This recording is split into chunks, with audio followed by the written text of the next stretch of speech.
Before we conclude this magnificent series on the life, work, and theories of Clayton Christensen, I thought it was fitting to release this last episode on Clay's birthday, the 6th of April, because we started on his anniversary of his passing.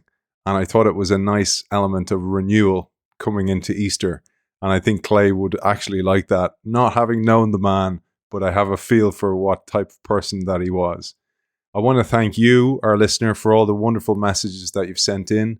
I've got some lovely messages from people who are touched by the series and indeed Clay and his theories throughout their own lives. And I want to thank the Christensen family as well for their support and all the wonderful, wonderful guests that participated in this series to make it what it was. It was an absolute privilege. Before I launch into our very special guest to close this series, I want to thank our sponsor, Gate One. Gate One has offices in Dublin, London, and New York and works with some of the world's most leading organizations to drive meaningful change. You can find Gate One at gateoneconsulting.com. Two last things. One is, for those who've enjoyed this series approach, we have an upcoming 4-part series with Michael Tushman and Charles O'Reilly on their work on the ambidextrous organization, Lead and Disrupt, Exploit and Explore, and indeed the Corporate Explorer. They are joined by their colleague, Andrew Binns. That's up next. And to start this series, I thought it would be fitting where I've looked through many of the talks that Clayton gave, and I found this beautiful closing to one of those talks where he talked about the Christensen family and indeed himself having a brand. I'm going to start this series with that and then kick into our guest. Thank you for all your attention and indeed for participating yourself in this series. See you soon. We decided with Matt and Christine and I that we would have a brand in our family. That is that the Christensens are known for kindness. And nobody outside the family has that brand or have adopted it. But we have, and we remember each other every day that the Christensens are known for kindness. And I hope that our grandchildren know that they have the same brand.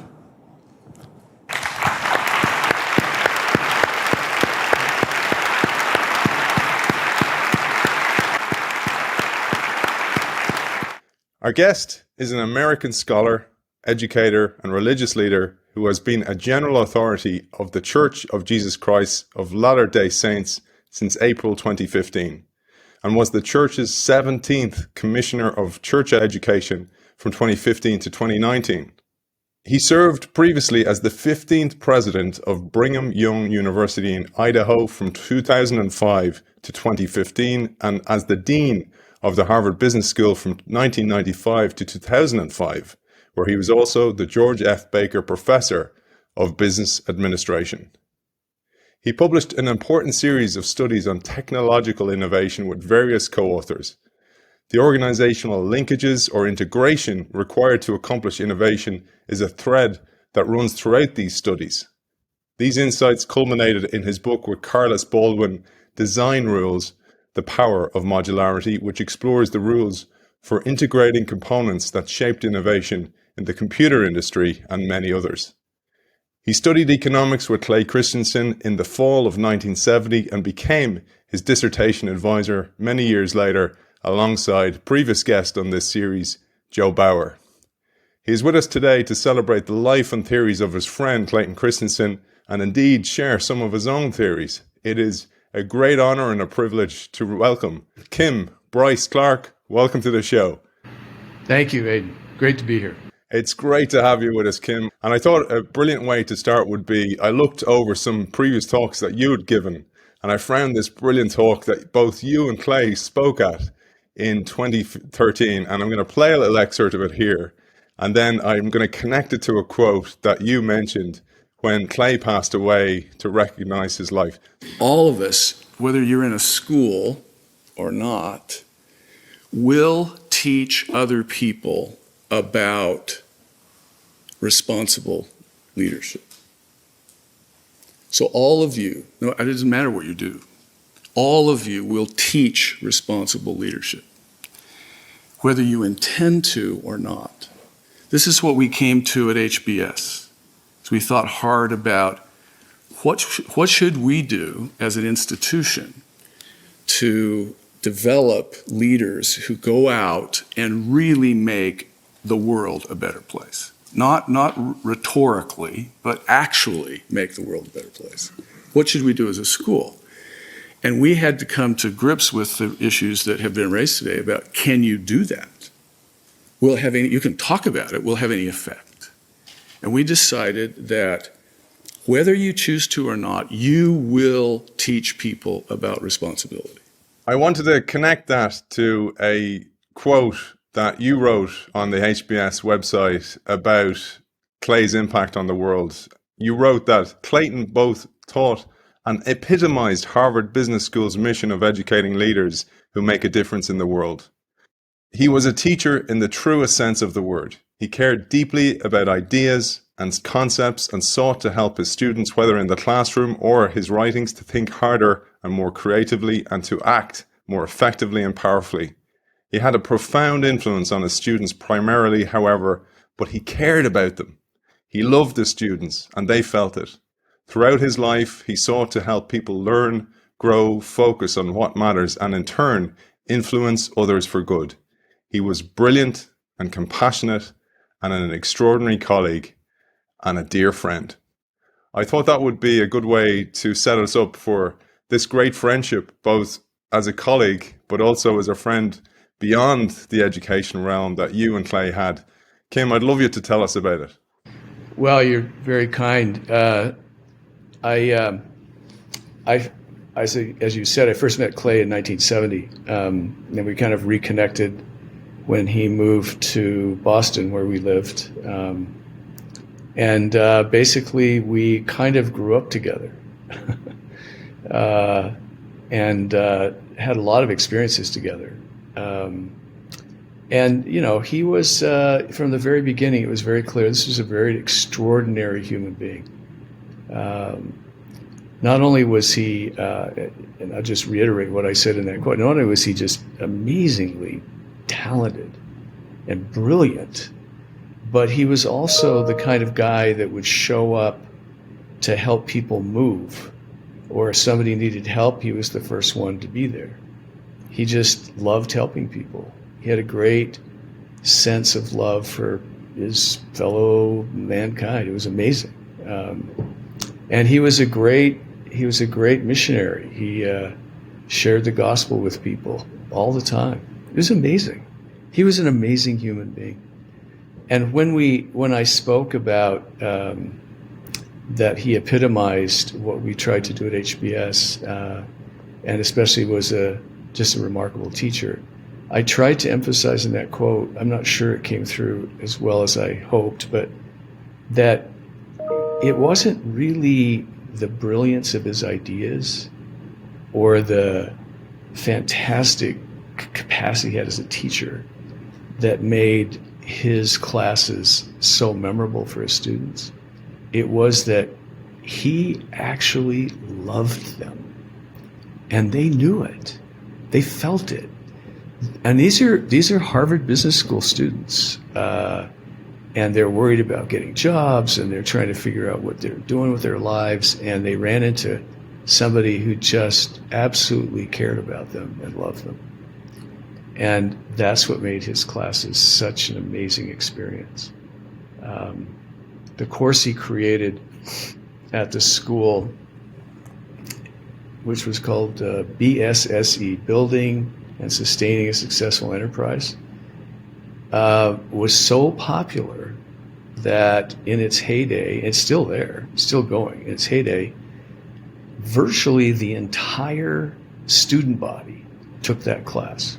It's an elective, but basically there were like 8 or 9 sections of the thing. You know, they had 800 or 900 students take it. It's almost the whole student body in that second year of the MBA program. So it was an amazing experience to be his friend and work with him.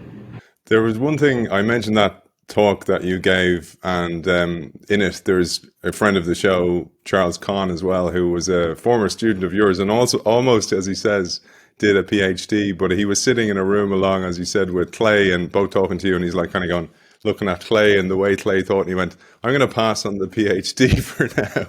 And what I thought was remarkable about that, you were talking about ethics and responsibility and leadership, but I wanted to link it to something that's so important that you said. During it, you spoke so much about heart-based leadership, and I thought that was pretty fascinating. And that goes beyond religion. That goes to actually imagine you led an organization with the heart, connecting with people, making decisions both with the heart. And as you say, you also have to use the mind to put shape on things, but you have to lead with the heart as well. I thought this is something that's not spoken about enough. And I'd love you to share your concepts and your thoughts on that. Sure. So I'll share a little bit with you where I'm working on a new book with two of my children who both work in the field of leadership and strategy. And in that book, one of the things we say about leadership is that leadership is personal. It's a personal endeavor.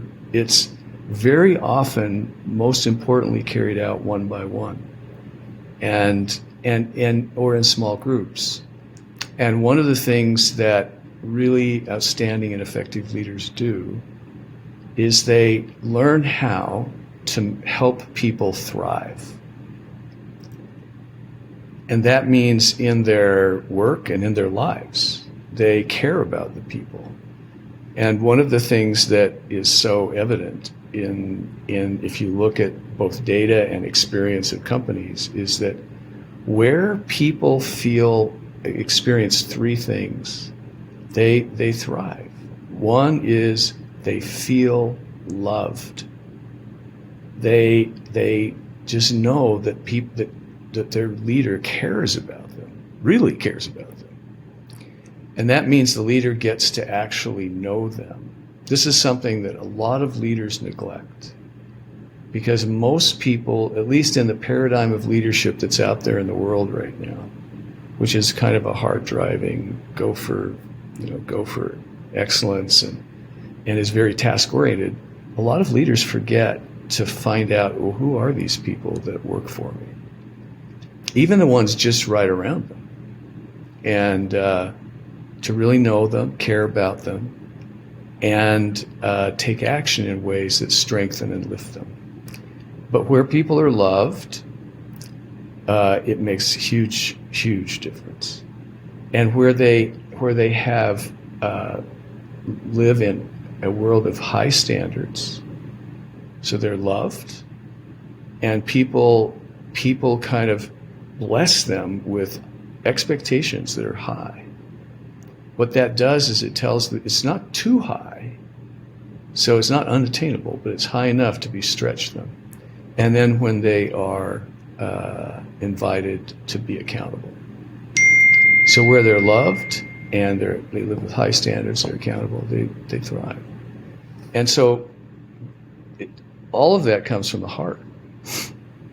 It's, people need to be loved, they need to be inspired, they need to have vitality, they need to have expression, they need to have these things that just help them thrive, and that comes from the heart.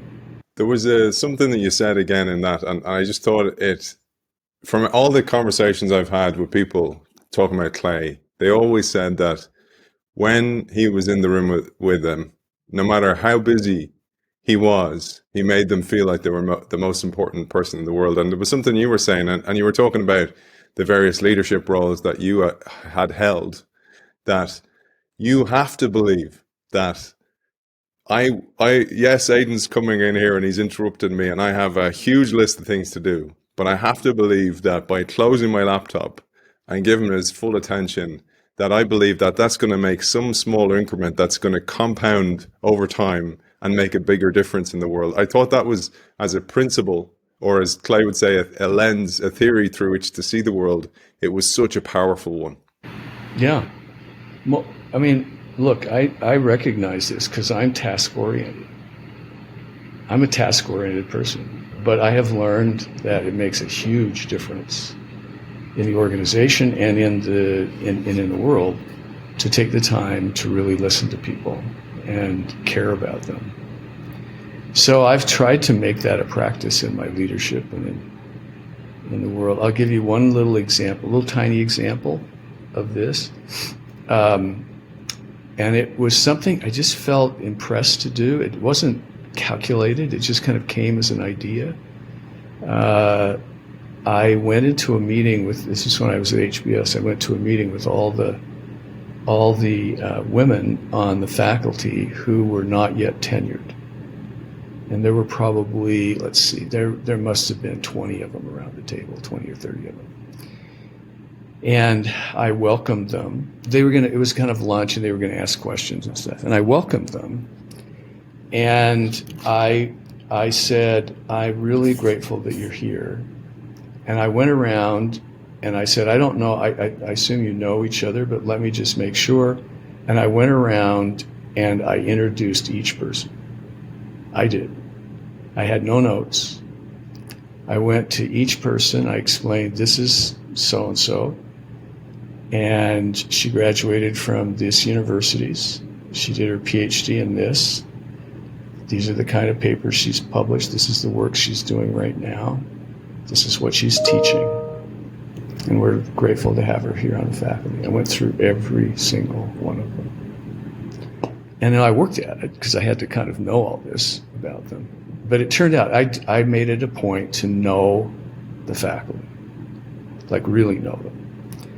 And be able to greet them by name when I saw them in the hall, and to actually know what they were doing. And they were blown away. They couldn't believe that I had taken the time to get to know them. And recently, just, it would have been last April, so maybe 10 months ago, I had a meeting in Boston. I flew to the airport, and as I was in the airport, one of these women who had been in that room saw me and, kind of went after me and called my name and talked to me for a little bit. And it was so fun to talk to her, because she's become a really, important faculty member at HBS and done some really great things. And it was just really great to see that development.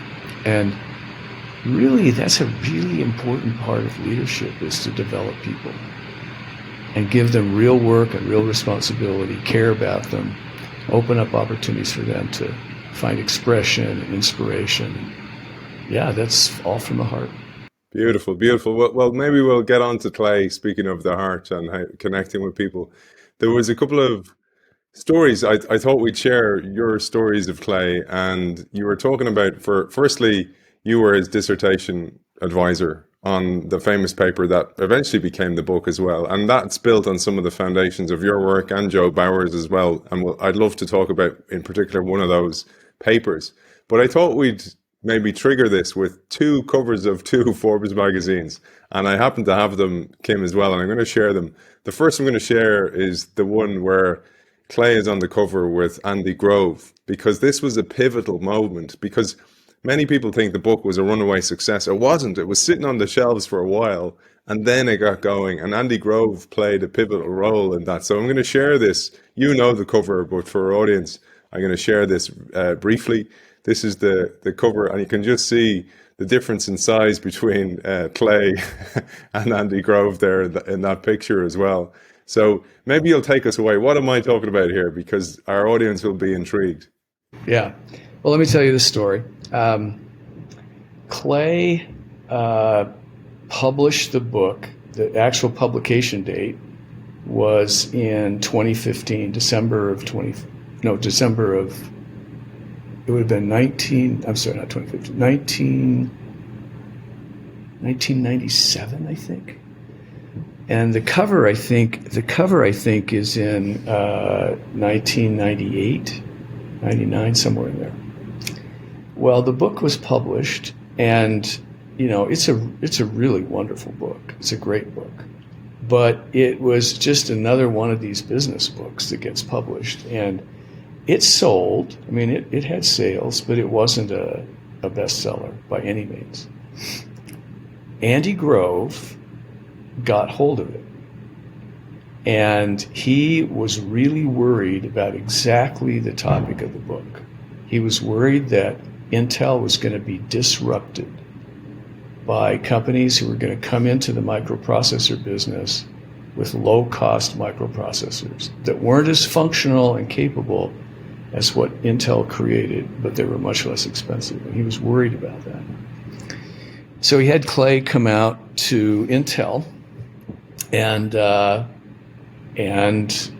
talk to his senior people. So Clay came out and did a seminar for them and laid out the model and explained some examples. And the one that caught Andy Grove's attention was about steel mini mills based on scrap metal and the big integrated mills that made steel from raw materials.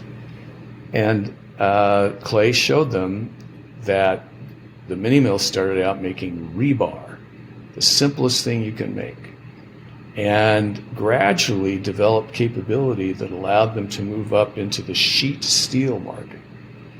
And they eventually took something like 40% market share away from the big steel companies, and which was really devastating to the big steel companies. And even when the big steel companies tried to use mini mills, they failed. So Andy started talking to his people about what they needed to do, and the project they created was called Rebar. And Intel developed, they went after the low end, and they built processors that were much less expensive. Anyway, so sometime later, Andy Grove was asked to be the keynote speaker at the big Consumer Electronics Show in Las Vegas, which is this big, huge event. Thousands and thousands of people, lots of companies go. And he stood up there and showed Clay's model on the screen. There must have been 15,000 people in the room. And he basically said, this book, he held the book up, he said, this book should be read by everybody in this business, because if you don't understand what's said here and what's taught here, you're going to die. You're going to die. And he went on to explain why. Well, in the room was a Forbes reporter. And the Forbes reporter got this idea of writing an article about Clay's ideas, and Andy Grove and Clay put them on the cover. And he convinced his editors to do it.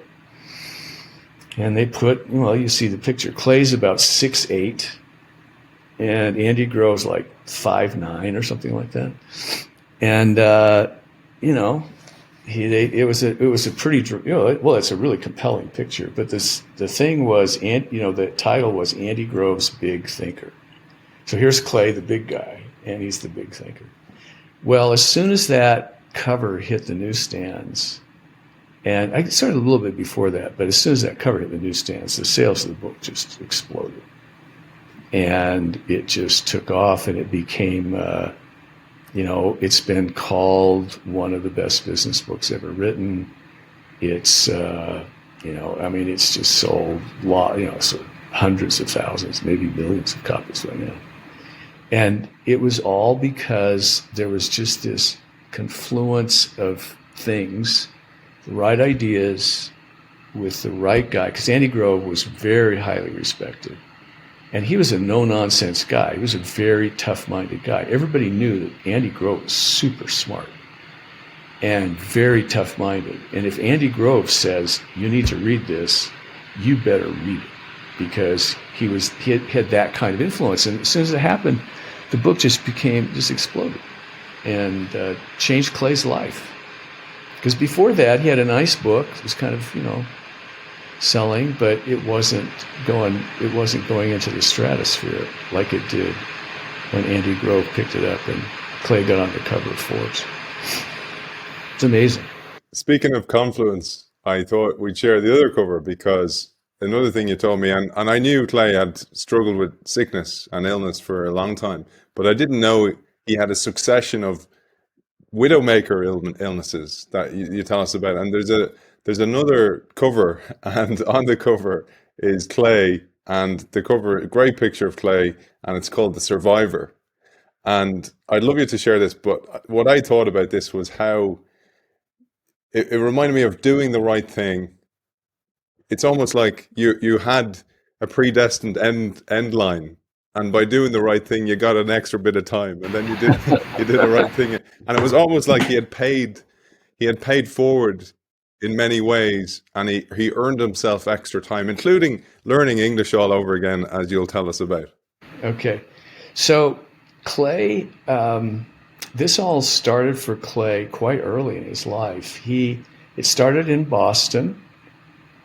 He was probably at that time late 20s, and he started feeling really tired and lethargic. And there was a good friend who was in his congregation at church. He was a doctor. He talked to him, and the doctor said, "I think you have diabetes. You better go get it checked." So this guy is an endocrinologist. And he got checked, and sure enough, he had diabetes. And so Clay had to manage diabetes. So it was adult onset diabetes, and he had to manage diabetes for all of his life. Okay, so that's the first thing that happened to him. And then many years later now, so he's managing diabetes, and many years later, he had a series of things happen to him, quite extraordinary. So first, he is serving in his church, the Church of Jesus Christ of Latter-day Saints, as a religious leader covering a fairly large area in the Northeast United States and into Canada. And so he has an assignment in Montreal. So he's up in Montreal, Canada, and he decides to drive. It's about 5 hours from Boston. So he drives up to Montreal, and then he finishes Sunday afternoon and he drives home. The next day is Columbus Day, which is a holiday in Massachusetts. This is in October. And he goes out and he starts raking leaves in his yard, just kind of having a relaxing day at work. While he's raking leaves, he has what the doctors call a widowmaker heart attack. And it's caused by occlusion in the aorta that comes down into the heart from the top. And normally it's like death, almost 100%. But in Clay's case, it happened at a moment when his wife was right there. And he was in tremendous pain, and he cried, he was like that. And his wife took him. She had presence of mind. She was inspired. She took him, stuck him in the car, drove 200 yards down the street to the fire station. And it happened to be the EMTs were there. They stuck him in the ambulance, got him on the way to Mount Auburn Hospital, and started giving him medication right in the ambulance. So he gets to the hospital. They get him right into they radio in, they're coming. He's had a heart attack, blah, blah, blah. They get him in there. And so probably from the time the heart attack hit until he's at Mount Auburn, literally is no more than 5 to 7 minutes. It's amazing. And maybe 10. They get him in the hospital, saved his life. Saved his life. Got a stent in there, cleared out the occlusion, put a stent in. He's fine. He's in the hospital for a couple of days and comes home and he kind of rests and then he's fine. So he has a widowmaker heart attack that he survives, all right? The next one coming along is cancer. So this one is manifested in Washington, D.C. He was invited down because he's, Clay's famous. He's like way famous. And he's a major figure in the northeastern United States as far as the church goes, and he's a world famous guy. So they invite him to go down to the Christmas lighting at the temple of the church in Maryland, just outside D.C. It's a beautiful temple. And they have this big event. They invite ambassadors from all the countries in Washington, D.C. and congressmen and senators. It's a big event. Anyway, Clay's the speaker. He's the featured guy. So he flies down, and he gets down there, and before he can speak, he is hit with incredible pain in his back. It's devastating, debilitating pain. He can't move. He's just shocked because it came on suddenly. No warning, no leading up to it, just all of a sudden, just pain he couldn't stand. They get him to the airport, fly him home, get him to the hospital. They discover that he has a mass in his abdomen that starts pressing on the spinal cord. So as it grew, as soon as it starts hitting the spinal cord, it causes this incredible pain. And it's about the size of a softball, big ball like that, huge mass. And then they found that he had another tumor that's wrapped around his esophagus. So he has this big softball, then he has another one wrapped around his esophagus, and there's some others around. So he has all these tumors all over his abdomen inside. And so they did a lot of tests. It was really complicated because it was a compound tumor. It wasn't just one kind of cancer, it was a couple of kinds of cancer. Eventually they figured it out, and they administered chemotherapy, and within just a few weeks, it was all gone. All the tumors were dead. They were gone. They disappeared. And then the doctors explained to him that they figured out, so it's called B-cell carcinoma was one of them. Anyway, they explained to him that they couldn't cure him, that the cancer, from all their research, the cancer would come back, but every time it came back, they could kill it. And so he said, we're going to turn this into a chronic disease for you. And that's exactly what happened. So from that point on, to the rest of his life, he had cancer.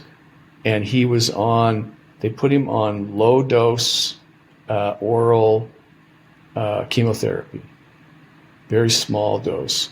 They took all the time. And then the cancer did come back. And then he would have to go into treatment, and it zap it. Okay? So he's now got diabetes, a widowmaker heart attack, and now he's got cancer. And he's a cancer patient for the rest of his life. Okay? So the next thing that happens is a few years later, he's sitting in a council room in the church in Kendall Square. If you know Boston, Kendall Square is right across the Charles River from Mass General Hospital.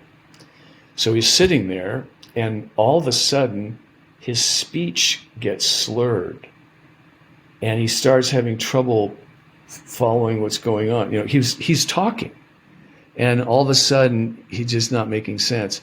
And there's a physician there in the room who works at Mass General and immediately recognized that Clay is having a stroke. He rushes up. He says to Clay, we have to get you out of here. Rushes him downstairs because he could walk, got him in his car, drove to Mass General, probably within a couple of minutes of recognizing it was there. Maybe 3 to 5 minutes, no longer. Gets him into the emergency room.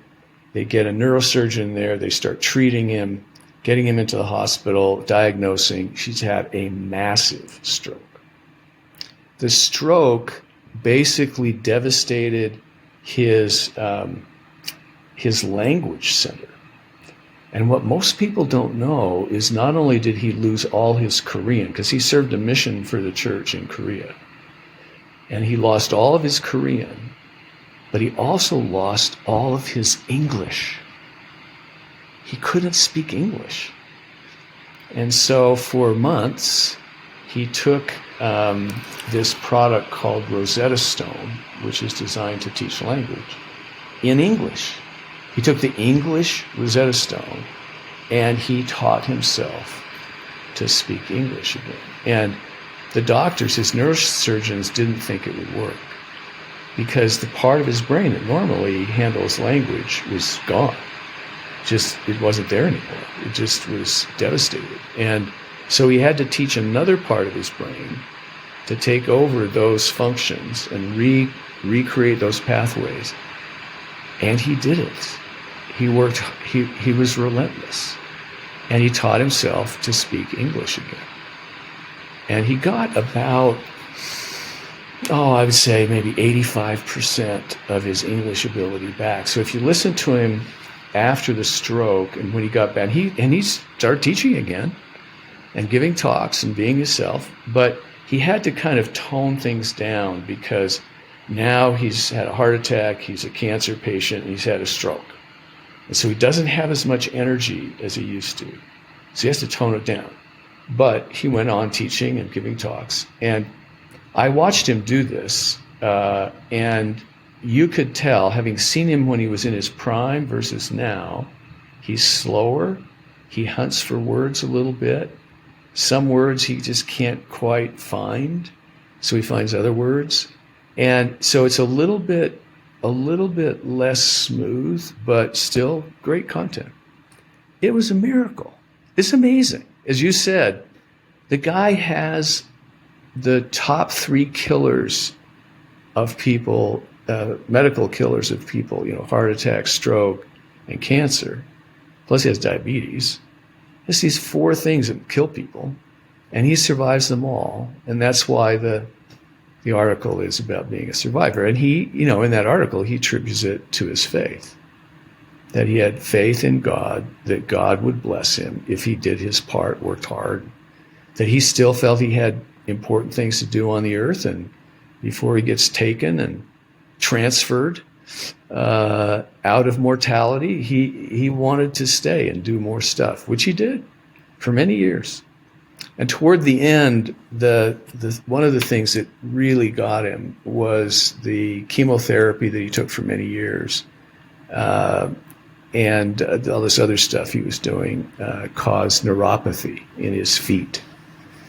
He couldn't feel his feet anymore, and he could move his legs, but he couldn't feel where he was. So he had to start using walking sticks to kind of get around, and it was sad because at some point he just wore out, and that's what killed him. He wore out, from all the stuff that he had to deal with. Pretty amazing. Amazing. And one of your friends and a former colleague, both in BYU and Harvard and in the church, is Clark Gilbert. And Clark told us that when he discovered he had the stroke, he's like, now I can actually teach how will you measure your life as a module in the school, and nobody can give out to me. I thought that was very funny. He's like, nobody can hold it against me now because I've had these 4 things. They're like, kind of going, we'll give Clay a pass. You're good, Clay. I thought that was great. But you mentioned Andy Grove as a matter-of-fact guy and a task-driven guy. I get the feeling you are too, and I have limited time with you. I want to jump to get some theory. You share with our audience some of the theories that you talked about, because I mentioned in the intro how Clay was inspired and used some of your theories as foundational for his own work. And I wanted to jump into those, Kim.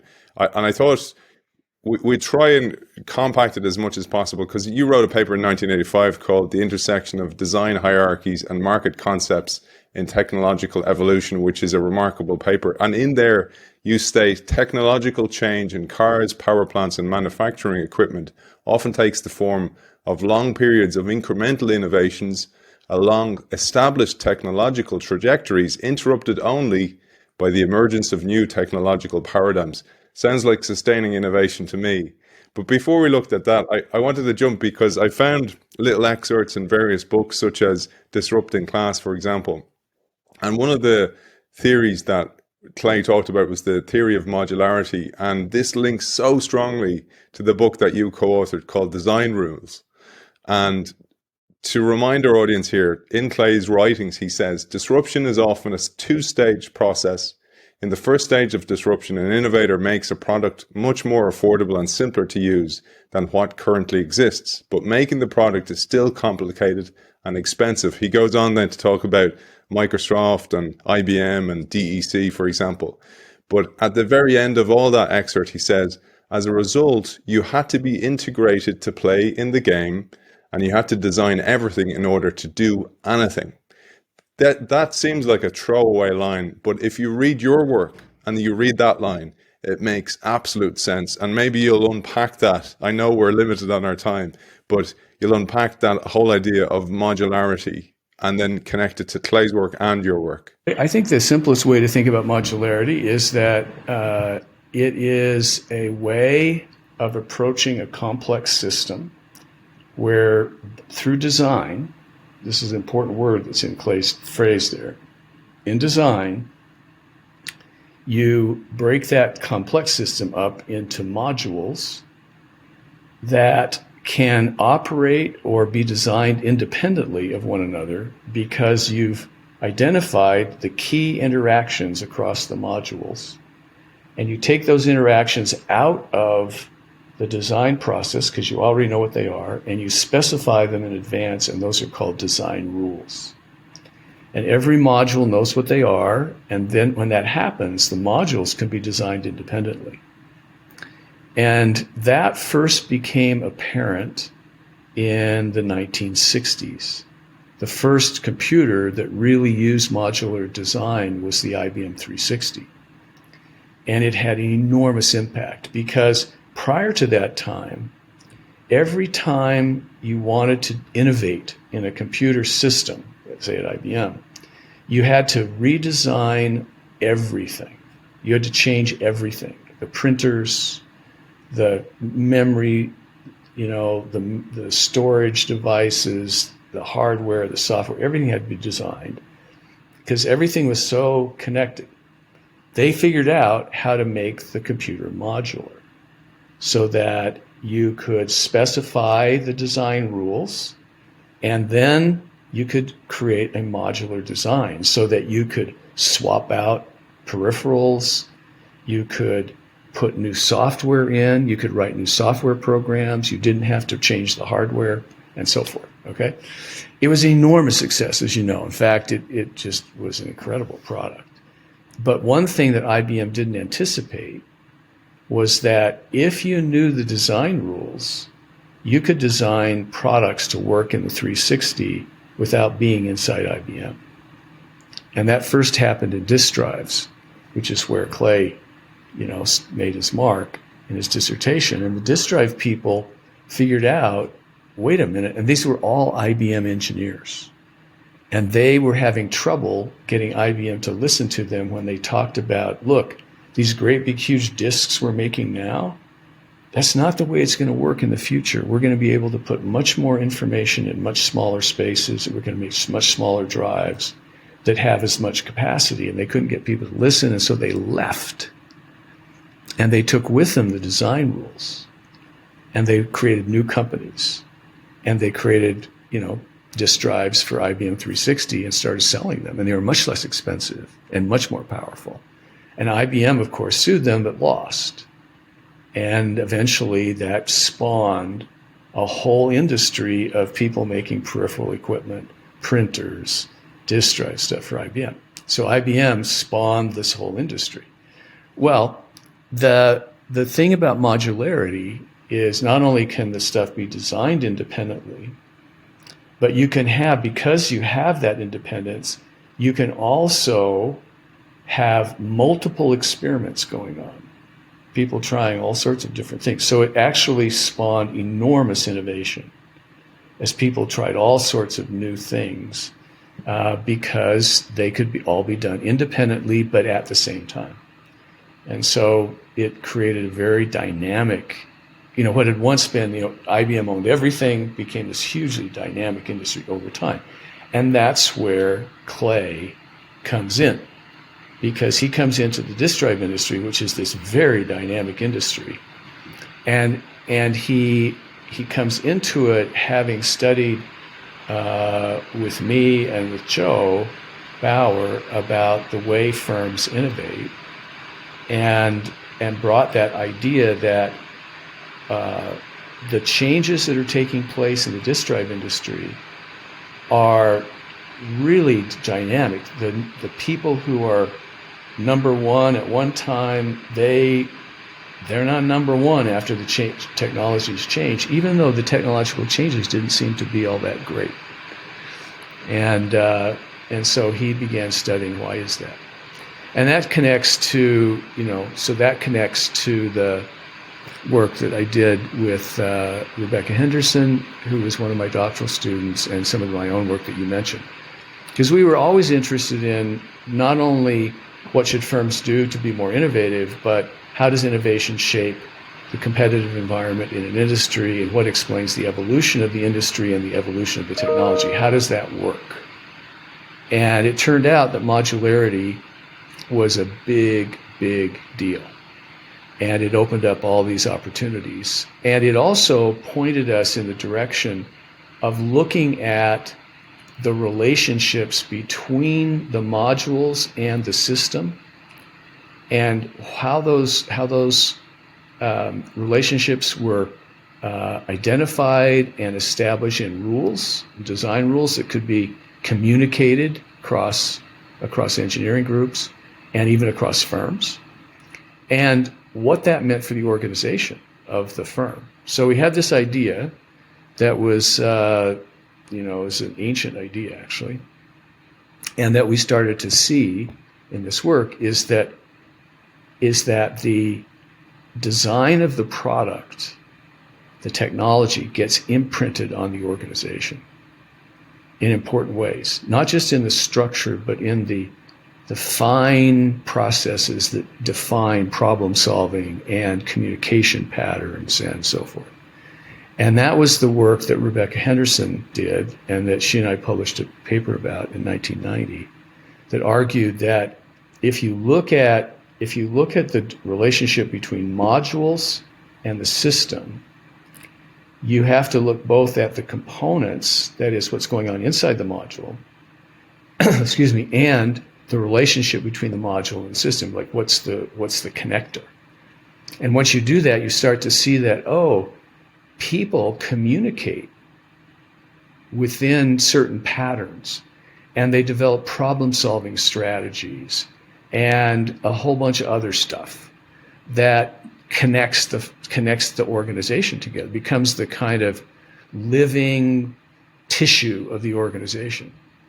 And that's where the idea of architectural innovation came from. That you get innovation that looks simple, and you can't understand why it causes so much disruption, because it doesn't affect what's happening inside the components. It affects the relationship between the components and the system, and between other components.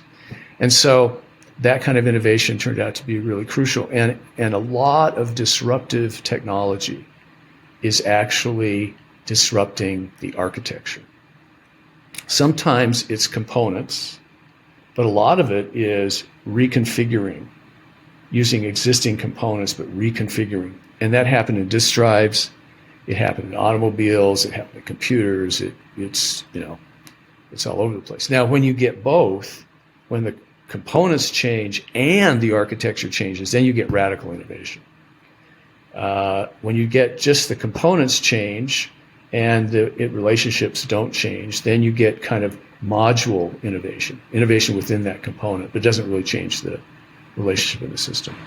There's 4 kind of main points in that paper, and I'm going to try and get them into this 10-minute period that we have. So the paper is called The Interaction of Design Hierarchies and Market Concepts in Technological Evolution. It's 1985, and one of the reasons I wanted to do this series, Kim, was also, and it led me down many, many rabbit holes, including discovering your work, which I wasn't au fait with, same with Joe Bowers. And just as Andy Grove said, you got to read this book, I think you got to read your work. I got to read Joe Bowers' work. It sent me down the back catalogue of Rita McGrath's work, etc. It's foundational work. And just like you say, design, say in the automobile industry, compounds. You base things based on, is it going to be an electric car or is it going to be diesel or petrol? And then you make decisions thereafter. The same with knowledge. I found a nice correlation between the knowledge, how it compounds and how it builds upon each other. So anyway, back to this paper. In the paper, you develop a conceptual framework for analyzing the sequence of technological changes that underlie the development of industries. The framework examines the interaction between design decisions and the choices of customers. Using examples from autos and semiconductors, the paper argues the logic of problem solving in design and the formation of concepts that underlie choice in the marketplace impose a hierarchical structure on the evolution of technology. That is such a foundational theory that we have to unpack it. And I know we can't do it justice in the time we have together, but I'd love to, at the simplest level, if you can decipher that for our audience, so at least it's a new lens that they can see through in the future. Yeah. So I think the starting point is a very fundamental aspect of human beings, because we're talking about human beings making choices, both as customers and as designers of stuff. But the designers are in a market where they're trying to find those technical solutions that are going to be most attractive in the market, right? And the customers are trying to find and understand this product that will be most beneficial to them. So there's this kind of interaction going on. And there's really an important thing about human beings, and that is that we are organized, our brains are hierarchical. We tend to try to find the most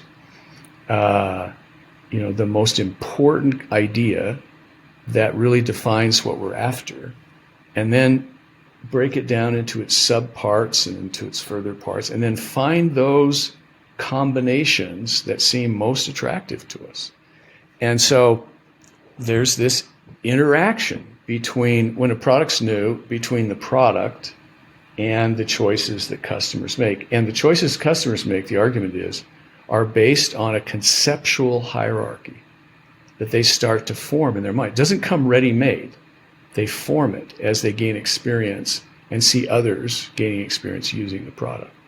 And that hierarchy is how we, as human beings, come to assess products and figure out what they are and how they fit into our lives. So a simple example is somebody, and most people come to this having experience with something related. There are occasionally things that come into our lives that are completely de novo, never been anything like it, okay? But you can see it in mobile phones, you can see it in cars, you can see it in all sorts of stuff.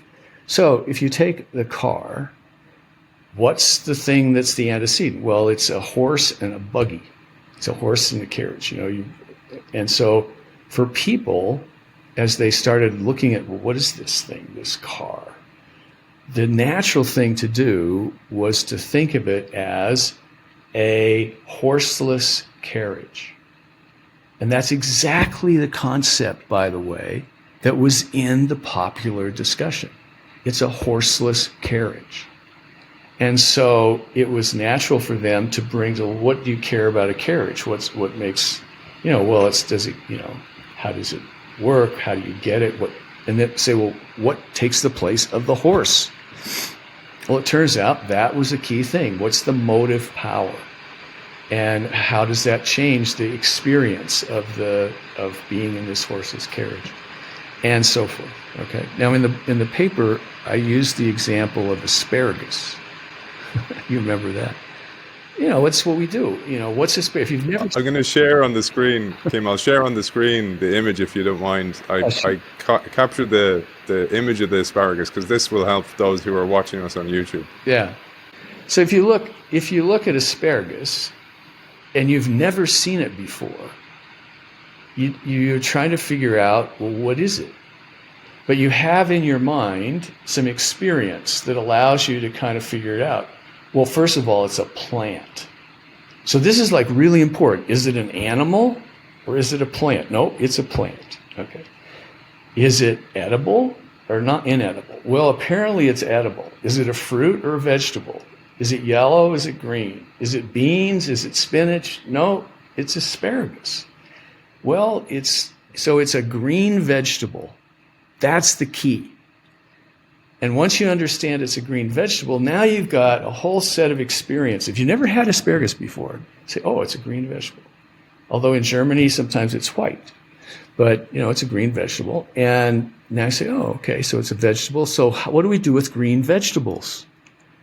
Well, you can chop them up and put them in a salad. You can boil it. You can cook it. You can have it for a snack, and you try it. But you know what you're dealing with because you have this hierarchy in your mind of what is it. And obviously, if you've never had asparagus, but lots of experience with green vegetables, that hierarchy is almost instantaneous, that you go through it. But it got built over time through your experience with these other products. And that happened with the cars. And it happens with mobile phones. What's a mobile phone? Well, you have these, listen to the words, landline. It's not a landline. It's not a fixed thing. It's mobile, but it's still a phone. But then people start putting stuff in it like, oh, it's got a camera in it. And it's like so all of a sudden it evolves and changes, and that's exactly, customers learn how to think about it, and the designers are putting more emphasis, on this and that. Why does, I've got this iPhone here. Why does Apple spend so much time developing sophisticated lenses for this phone? It's a phone. Well, not really. It's a multifunctional digital device that's now used as a camera more often than not. And you can do text, and you can watch videos, and I don't know, you can do all sorts of things with it. And so that helps explain, as you move down this hierarchy, it branches, new stuff comes up, and the designers are continually trying to search for the most powerful kind of trajectory that will really deliver the value that customers really, really have. That's so valuable to them. And the customers are shaping this thing. So I asked the question, well, why was it in the 1920s that the auto companies were putting so much emphasis on transmissions? It's a huge amount of innovation in transmissions. Why is that? Well, it's because they had enough motive power, but it was really hard to shift gears. Really hard. And it took, in order to drive, for example, a old car back in the 1918 era, it took skill to shift the gears. Much more than it does to drive a stick shift today. I mean, it took real skill. So they were working on transmissions because it was very clear the customers were really focused on that, and so forth. So there's this interaction, and it creates. Now what happens, this is where Clay stuff comes into play, is what happens over time is that the customer hierarchy and the design hierarchy go like this. They get solidified, become stable. And now you get what you call sustaining innovation. You get lower cost, improved quality. You get variety of little stuff. And it's sort of tweaking around the edges, but the basic thing is there. It gets solidified. And the way you make money and really do well as a provider is really provide outstanding product that's well designed and really matches what customers need, and the customers' needs are pretty well defined.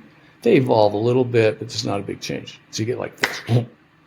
And if the organizational capacity and processes are really influenced by that technology, they get ingrained.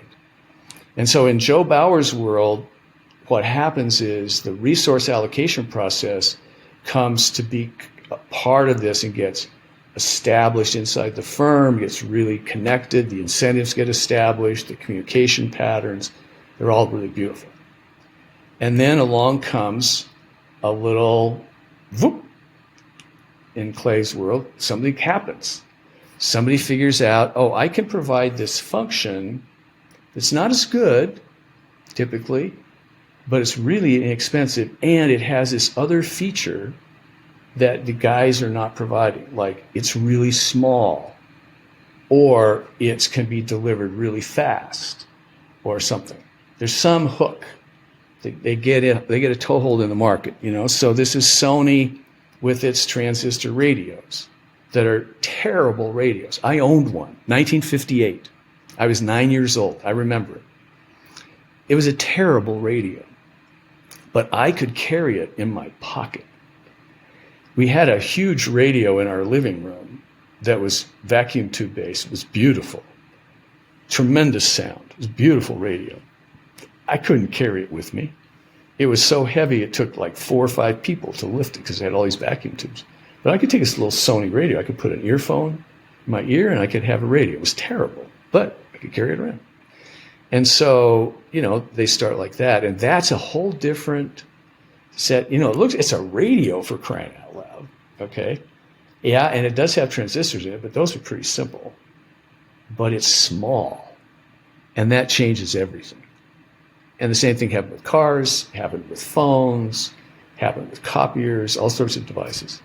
And it happens in lots of other things. It happens in medical devices and in services and all sorts of things, as Clay showed.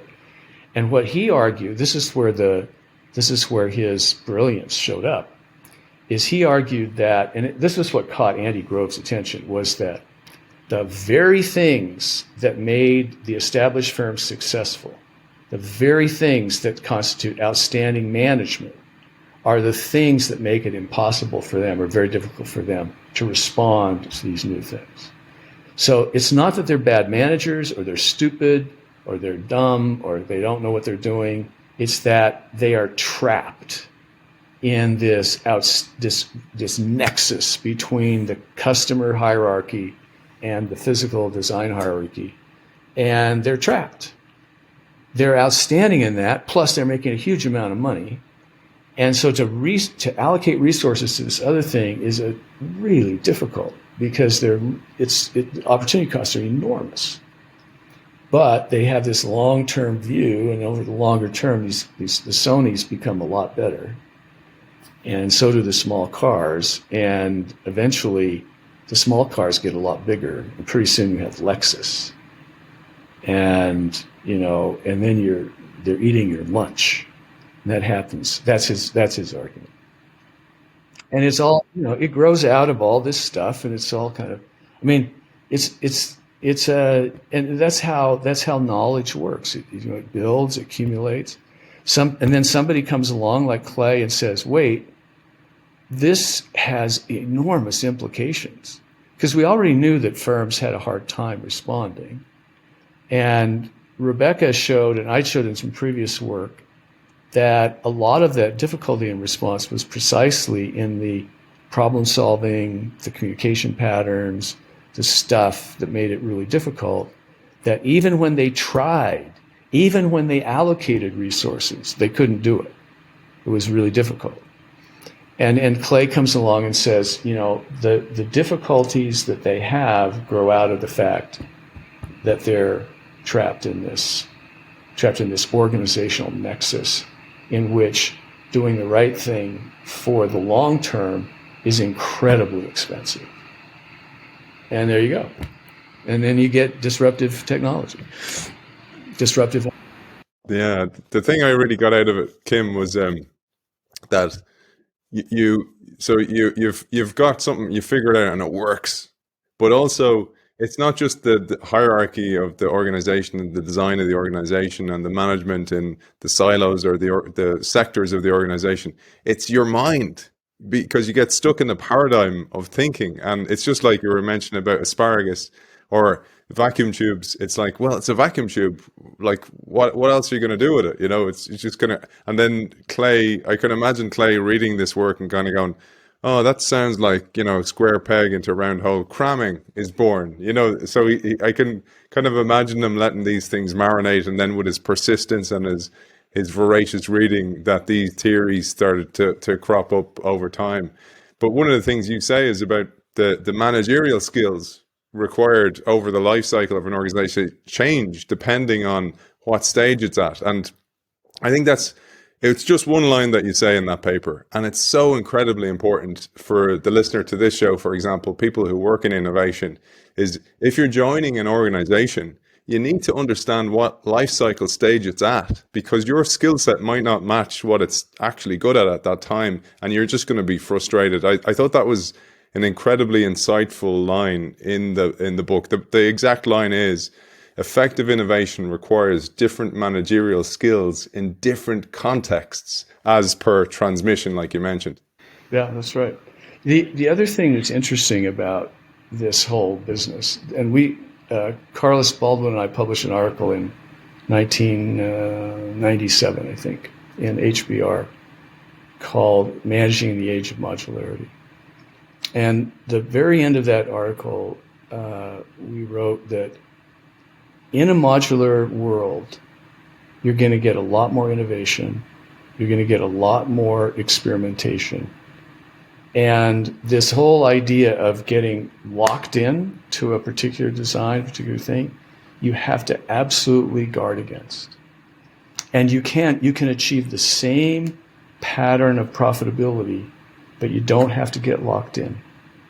You don't have to, because you can organize yourself and let the modular character of the technology actually create a modular organizational form that can be equally productive and efficient, but is much more open to innovation and change.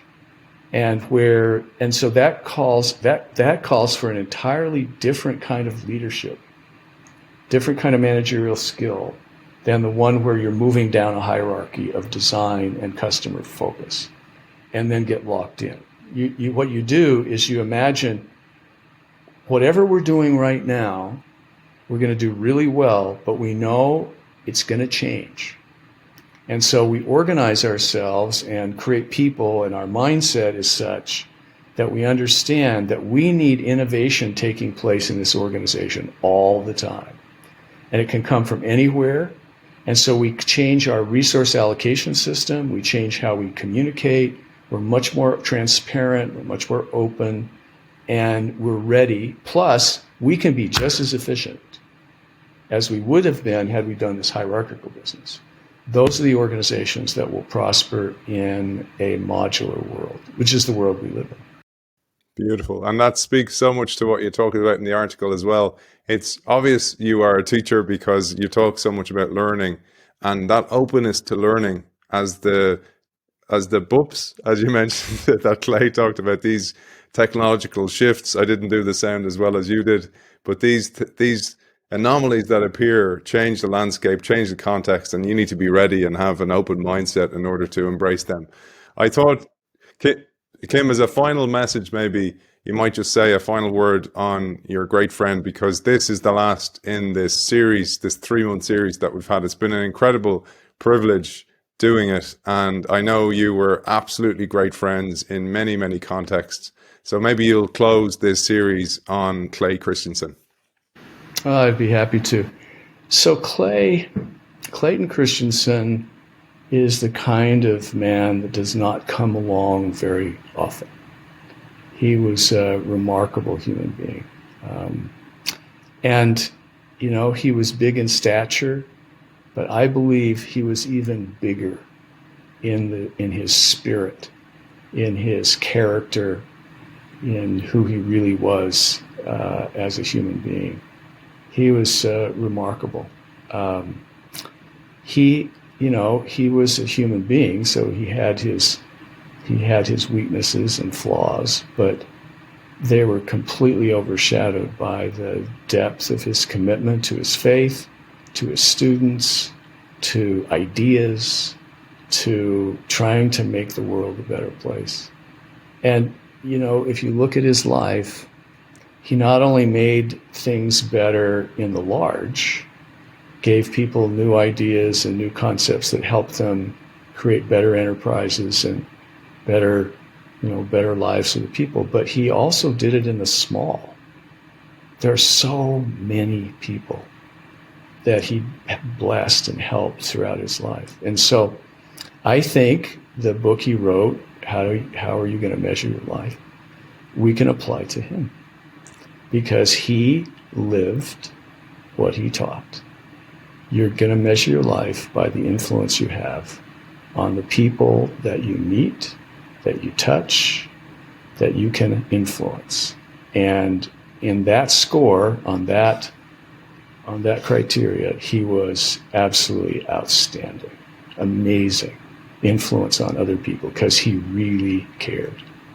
He cared about them. He loved them. And often there were people he would only meet once. It didn't matter. He was a Christ-like man. And it's amazing. I am grateful to have known him and loved him, and I look forward to seeing him again. So I look forward to meeting him eventually one day.